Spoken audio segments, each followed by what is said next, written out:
পুলিশে একটা রায় চুরি করে আমরা জেলে যাইনি। আমরা জেলে গেছিলাম, বর্তমান জেলে আছে।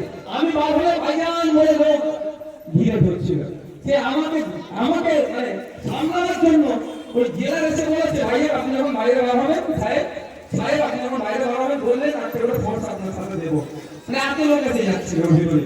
আর তারপর আমাকে যখন বড় করতো চোর চোর চোর করে স্লোগান।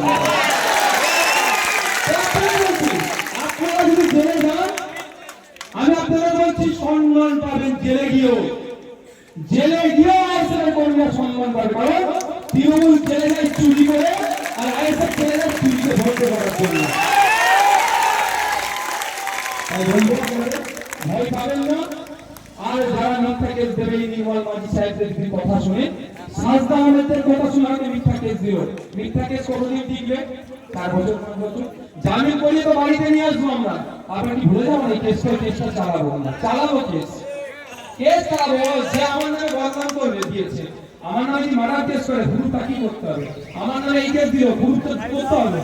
আমি তো মার্ডার করিনি বা আমি কোনো কিছু করিনি, আমরা দোষ দিয়েছে, প্রমাণ পাবে তো? প্রমাণ থাকবে না।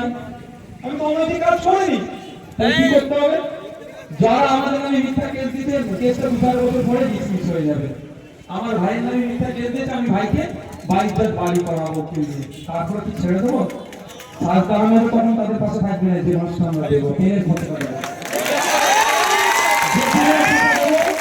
আমি বারবার একটা কথা বলে যাচ্ছি, আইনকে হাতে তুলে দেবেন না, পুলিশ বন্ধুকে সহযোগিতা করবেন। যারা আইন বহির্ভূত কাজ করবে 5 টাকার পেনের এমন খোঁজা দেবো, তার এই কথা একটা পাকিস্তান থেকে ভয়ঙ্কর করতে হবে।